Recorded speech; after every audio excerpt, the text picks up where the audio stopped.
Hi, I'm Raymond Simonson. I'm the CEO of JW3, London's Jewish Community Centre and the UK's only Jewish arts and culture venue of its kind. Sadly, as you know, we've had to temporarily close our doors at the moment. We've got to think about people's health and safety, and we're listening to government advice. But just because we've stopped doing what we normally do in the way that we do it, it doesn't mean we have to completely stop what we're doing and what we're best at. And that is to increase the quality, variety and volume of Jewish conversation in London and beyond. So we've got some treats for you. We are going to put on a whole load of our digital archive that we've been building up over the last 6 years of some amazing events. We're going to make them absolutely free of charge to you. And whilst you sit down with a cup of tea and put your feet up and watch this amazing thing you're about to see now, our team are going to be planning for a whole bunch of events that we're going to put on digitally over the coming months. For now, this one's on us, it's free. But you know, everything that we do costs money. And at the moment, we don't have the same income streams that we've got. So if you can spare a few pennies, a few shekels, if you can click donate online, that'll be really wonderful. We'd be so grateful for it. If you can do that, that's great. But either way, please sit back and enjoy. We'll see you again soon. The consulate, and who'd opened up some things to everybody who was there. And he did the Home Office that they could make available temporary visas. They could have a temporary, within a week of him talking to the Home Office, the consul temporary visas could be issued to be able to discover. So what else was brought up with this German at home? Mother died till is I was giving a lecture at the University of Southampton at the Parks Library, and I was giving a lecture there about death and dying, which is a key, almost as a kind of an aside, that my mother started speaking German, and I said, you know, who is a professor at South to the Staatsarchiv in Heilbronn, and said, I have more paper. My mother threw nothing away. Joachim came round with all this stuff I couldn't read and wrote this biography. It's a very, very short period, and what happened in the immediate years afterwards. But what it does is make it very clear how much of the stuff that I didn't know has absolutely influenced how I've lived and how I've felt. What's significant? Well, first of all the rabbis at West London Synagogue are of Yekka origin.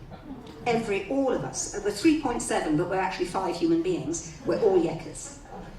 Secondly, my growing interest in Germany. I don't know how many of you are likely to get German passports in the wake of Brexit, but I am applying for a German passport, and so is my son. And I feel, in a way, that although I'm British and proudly British and a member of the British House of Lords, the British establishment if you like, there's a little bit of German in me. And getting a German passport is actually not something that I feel uncomfortable with doing. My son was the one who started. He was so angry after the Brexit vote, and he started the process. My daughter kept saying, I don't understand why you'd want a German passport given what the Germans did. And I said, but I'm still German, whatever they did. And it goes very deep. The second thing is, the biography being published this year, in a curious kind of way, made me make my peace with Germany. I'd never willingly gone to Germany. I was sent to Germany as an 18-year-old by my parents to learn German and refused. And it's the only time in my life I got my parents to send me a telegram saying come back, because I couldn't stand it. But now, and I'm in my mid-60s, now I feel ready to make my peace with Germany. And I think that's also a very interesting thing that Jonathan and I and second generation people have to carry. And that's something I think that we don't understand yet, but we have to tease out. But the last thing about it, and that's the last thing I'll say, is everything that I've learned and read, and the more I read and study about what happened to all the refugees and the people who helped, many of whom were not Jewish, the more I feel that as a Jewish community and as a wider community, we need to do more for the asylum seekers and refugees now, and that we actually carry, historically, on our shoulders, an obligation to do that. Now, my synagogue is deeply involved. We do run a drop-in centre, which we copied from Jonathan's synagogue, New North London, and others have copied us. We also do a whole variety of other things, including English classes and an employment resource centre. But I don't think it's enough. My synagogue never repainted its dome after it was bombed during the war, because they used the money that would have paid for the repainting of the dome to look after some of the 1,000 children that were allowed to come from the concentration camps. And one member of the synagogue, Sir Benjamin Drage, gave his house in Lingfield, and it was a hostel for those children, those troubled children who came from the camps, until it was closed in 1949. And Alice Goldberger, herself a refugee, looked after those children, and indeed looked after those people until she died in the 1980s. I think we need to do the same. They're not our people, but they're just as troubled, and they're suffering just as terrible things, indeed, in some ways, in some places, possibly even worse, if that's imaginable. And therefore, I think, for me, the burden or the pleasure I carry on my shoulders, the Schiller and the Goethe, the Lessing, the Heine, the Insel Verlag books, I carry all that on my shoulders and in my bookcases. But also, I carry, I think, a strong sense that we, because of our experience, have a particular duty to help refugees now. Thank you.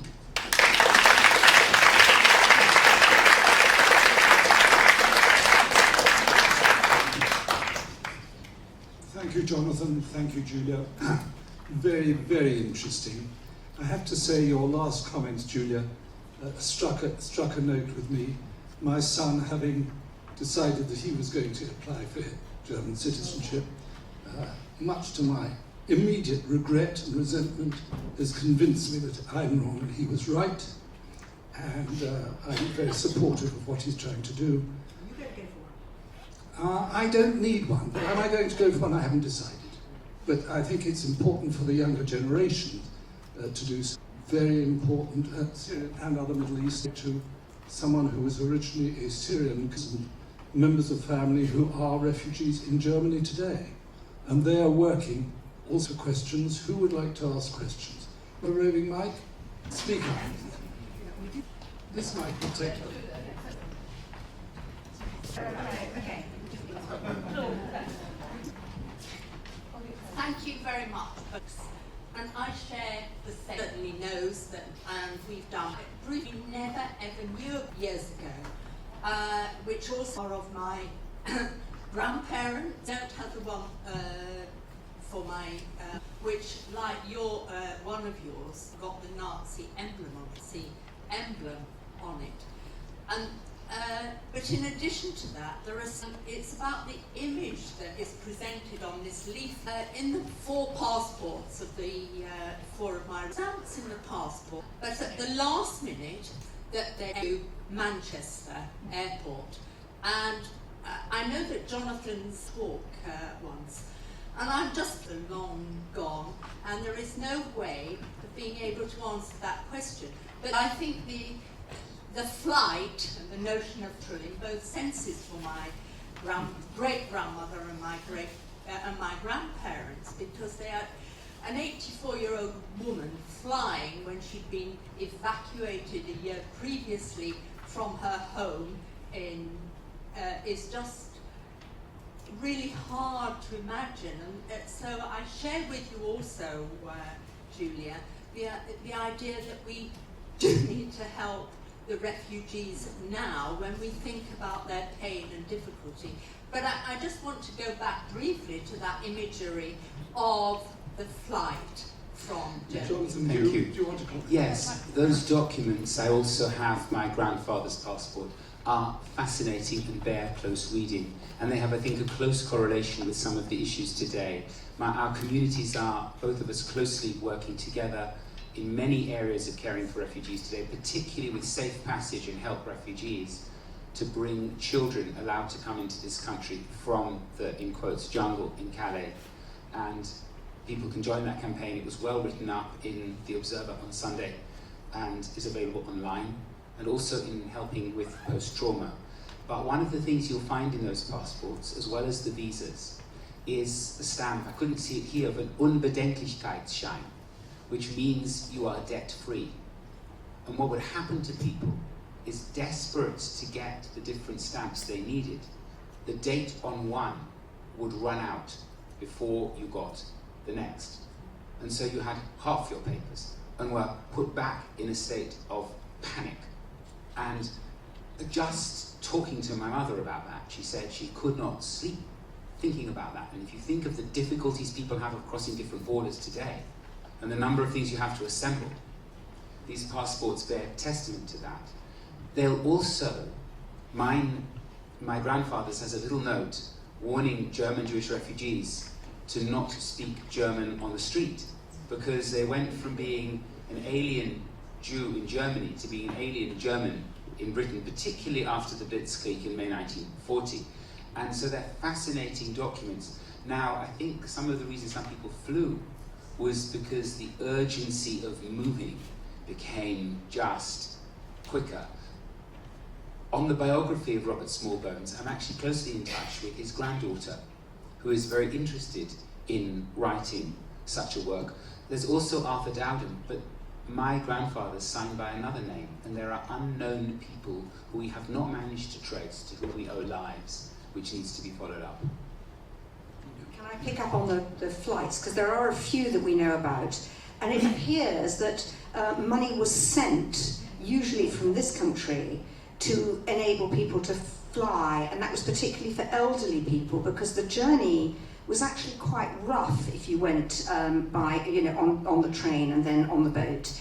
And it appears that people were paid for, and I think we know that our mutual relative, Martha Sussman, paid for a couple of her cousins to fly, as far as I'm aware, from Frankfurt. So I think that's the answer to the flight question. I want to just pick up on what Jonathan said about the different stamps that you see in these. First of all, there are lots of people we don't know about. Secondly, the Foreign Office for some time had an exhibition about what various consular officials had actually done.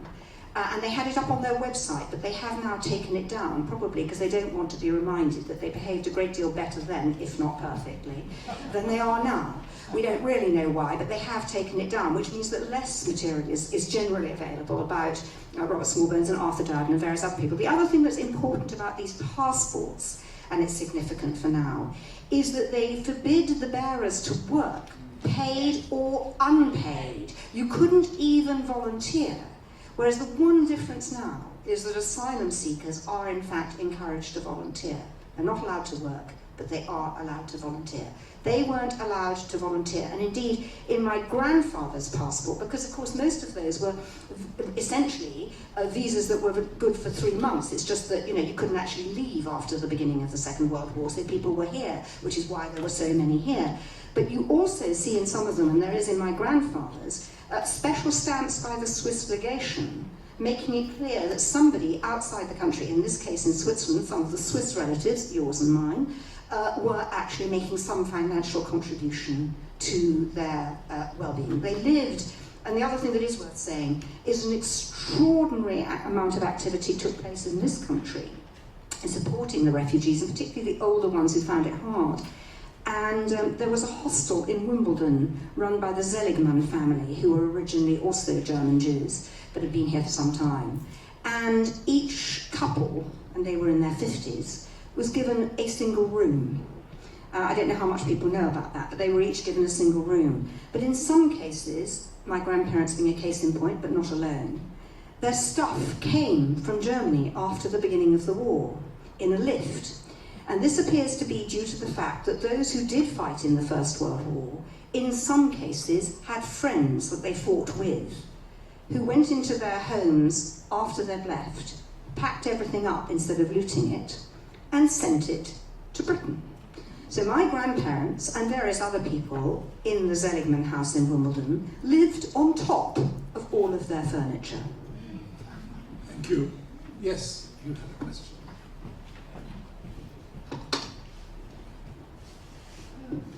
Thank you both for fascinating presentations. I was absolutely transfixed. One thing that kept coming to my mind that hasn't actually so far been raised is what it did to people's identity.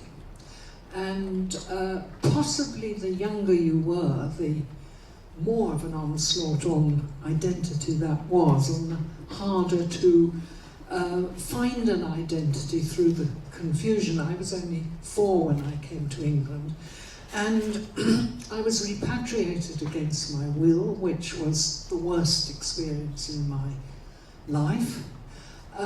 Turned me totally against Germany, but I cut off my roots, even though I was having to visit Germany in the school holidays 2 or 3 times a year. When I was in England, I was 101% English, but you are not a whole person if you cut off your roots. And it's a long story, which I've written about in my personal biography, but reclaiming German roots is immensely important to subsequent generations. And that was a point that you touched on, and I think is very much in the room. Do you or don't you apply for German nationality? It hadn't occurred to me, actually, until my daughter said, I want German nationality. How do I go about it? The German embassy have appointed staff, because from a few inquiries every month, they're having over 20 a day or 20 a week. But I think you're making a very profound point about the nature of identity, which ought to be put in the widest context, which is, at depth, human identity is not being totally one thing. It is multiple. We are, I imagine most of us in this room, Jewish.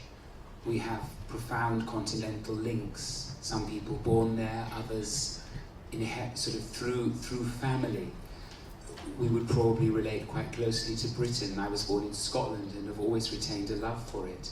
And I think saying publicly that identity is complex, multiple, rich, fertile, is a very important message against organisations like UKIP, which want to say, you are one thing, you're for us or you're against us, you belong, you don't belong. It's not the truth about human nature, and it's extremely important, and it puts a lot of commonality between us and Syrians and Afghans and people from Congo, to say that actually identity is multiple and complex and can be embraced in its fullness. And it's a richness that people shouldn't be deprived of. It's a richness, certainly, but of course one has to claim the richness. But the other thing I think that's important, and I think you may not feel it as strongly as I do, Jonathan, because you're just younger, but I think one of the things that many, a decade, maybe. One of the things is, I think that a lot of people of my generation here didn't and don't feel English. I would never use the term English. I would say I'm British. I'm British, but I'm not English. I'm European, I'm female, I'm Jewish, I'm passionately European, in fact. I'm a mixture of things. We have a home in Ireland, so I'm a bit Irish by claiming it. Not because I actually am, and I can't get an Irish passport, I looked at that. But I'm not resident and I don't pay their taxes. But it is quite interesting. Multiple identities. And actually most people have multiple identities. The idea that you're one thing and not another isn't right. It's not right about any of us. It's even true. I mean, people used to say it was very easy to say whether you're male or female, whether you're gay or straight. Actually, we know a lot more now, don't we? And some of us feel very uncomfortable about it, but we know a lot more about quite a lot of people being on a spectrum between male and female, and we know that about gender dysphoria. We also know that about people being born, in fact, with different organs. We also know about people's sexual identity varying over time. We're not one thing and not another. We're a mixture. And actually claiming that and looking at it and being prepared to face it honestly is quite an important part of growing up. Yes. Yeah, I want to. I think I'm doing fine, actually.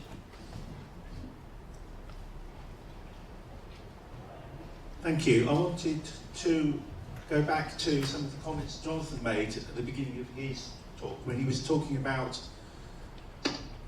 the idea of what one contributes to society as being key to one's religious identity and one's cultural identity, and the ideas which came from Moses Mendelssohn about ideas moving between religions and the idea of a wider culture. And I wanted in that context to refer to the B'nai B'rith, which is, I was fascinated. My grandfather was very, very active in the B'nai B'rith. He was a very close associate of Leo Beck. So I immediately assumed that when he came to this country, he must have gone to Belsize Square Synagogue or another synagogue locally, and I was fascinated to discover there was very little indication of any visits to the synagogue, but he thought of himself as being profoundly Jewish, and he expressed that in terms of the B'nai B'rith rather than being part of a synagogue congregation. And I remember him giving us long lectures when I was a child about about Jesus and in the context of Judaism and that wider identity.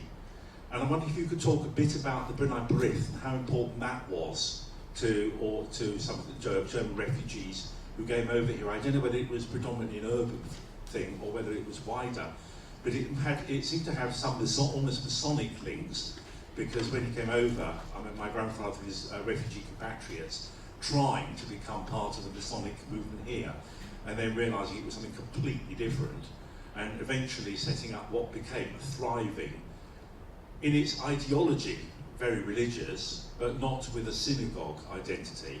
And if you could talk a bit about that in terms of that wider cultural Germanic link. And my grandfather always thought of himself as being German. He had links, he had friends when he was a practicing High Court judge in the German civil service. And after the war, happily went back, met them, climbed mountains with them, etc. But that B'nai B'rith identity is quite fascinating. So, my grandparents, my Schwab grandparents, so on my father's side, the ones who came because of the umbrella, my grandfather was chairman of B'nai B'rith First District Grand Lodge, not Leo Beck, the British Lodge, and my grandmother chaired the Women's Lodge, and indeed the Refugee Committee at Bloomsbury House, the Welfare Committee, actually had its premises to start with in the Women's B'nai B'rith offices. That's where it started, and that's why it was at Bloomsbury House. So there was a strong involvement, and what actually happened was that a lot of the German Jews and Austrian Jews who came, who were B'nai B'rith in their home countries, started in the First District Grand Lodge, and then actually decided they wanted to set up their own German lodge. I think partly because they wanted to speak German, actually, and that, you know, absolutely fine. And I think the First District Grand Lodge spent actually quite a lot of its activities helping them to do so. But there was a huge B'nai B'rith involvement amongst Jews in this country already, and I think that's really quite significant. And B'nai B'rith, not the Leo Beck Lodge, the First District Grand Lodge, did a huge amount to help refugees. I think B'nai B'rith was quite important in part of this story, but again, I think that's something that hasn't been written up significantly. Just also the sense of a cultural identity as German Jews, with not specifically focused around the synagogue. It wasn't necessarily anti-religious, but it didn't express itself in religious terms. It was very, very, very, very strong, and I think it was something for my grandparents. They hankered after it. They missed. They felt and I've heard this from Hungarians as well. It didn't necessarily make them popular with the Anglos, that this was a much less cultured community than the one they were used to, and they'd gone down in the world in some ways. But there's also a real and I think difficult question to be asked, as how much was the Jewish embrace of German culture matched by a German embrace of the Jews who were looking for it. And there was a fascinating essay published to great controversy by Moritz Goldstein in 1912. And he noticed that the Jewish patronage of German arts was not welcome always, and that there was a feeling that the spiritual heritage of another people didn't really belong to them, and that they weren't wanted. And what am I to do, he says then, with feeling deeply German, associating with German forests, German scenery, and yet not being quite wanted? So there's unease touching these areas of cultural identity as well. And further complicated in that same field, that the modernist movements in German art and sculpture were very much embraced by the Jews, of Käthe Kollwitz, Kirchner, and so on. And that was not necessarily popular with the growing right wing in Germany.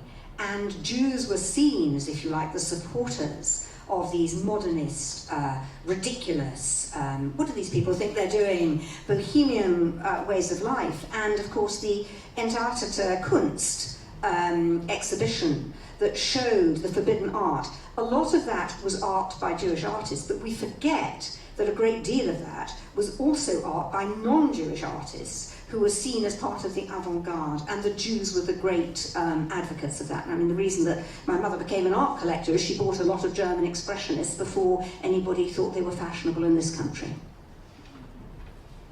Yes. I can speak without microphone if you can hear me.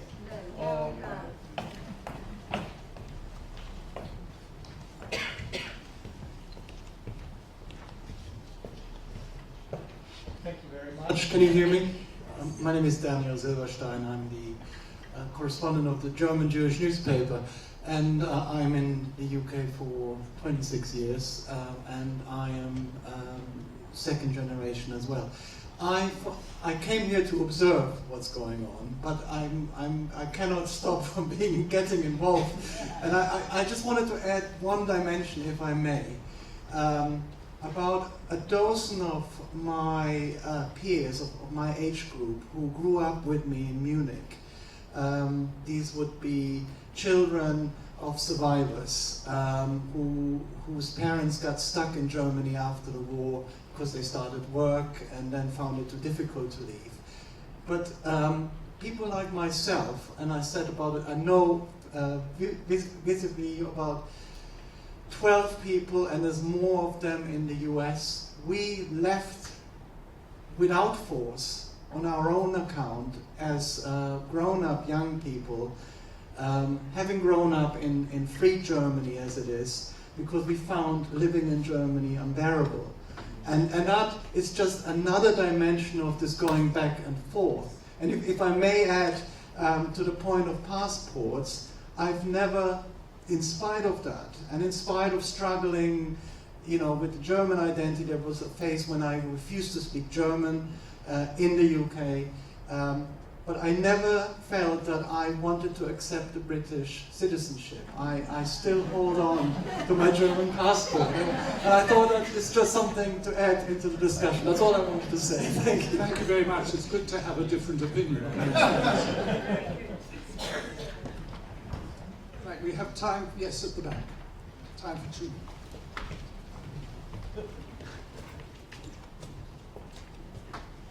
Thanks, I'm Mike Levy. I'm doing as a mature student, doing some research on the refugee committees who helped the Jewish refugees.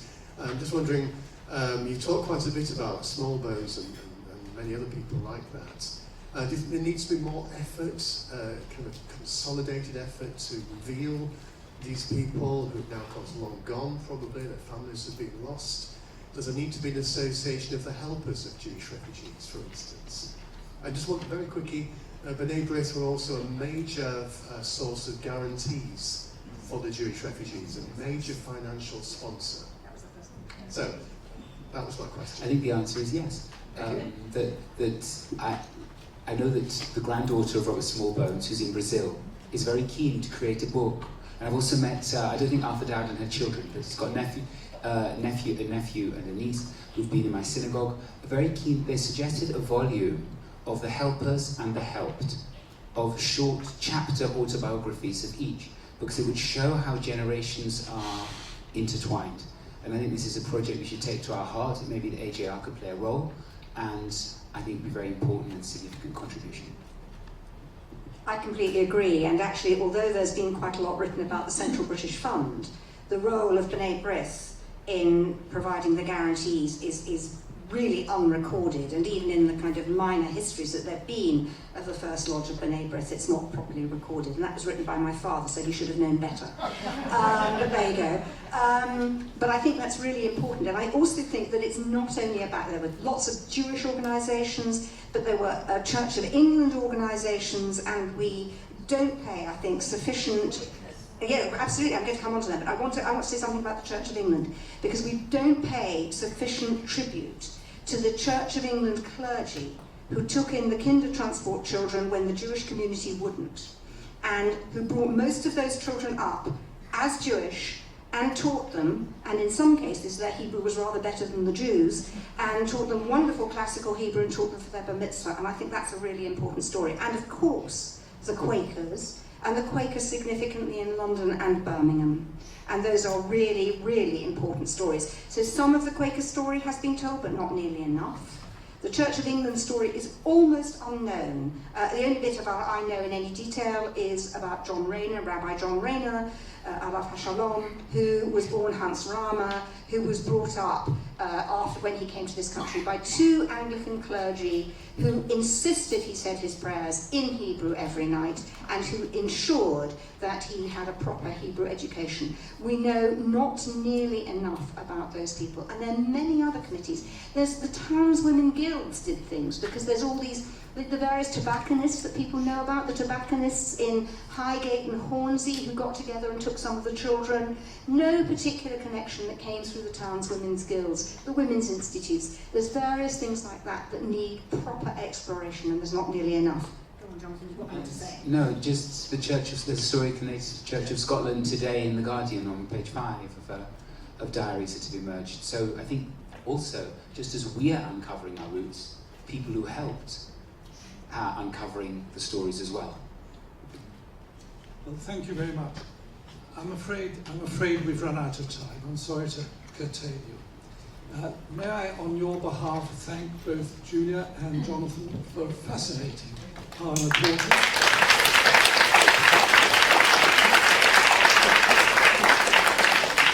And we look forward to talking further about all these matters over lunch.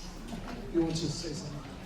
And please also join me in thanking Frank for chairing so beautifully.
For fascinating our reporting.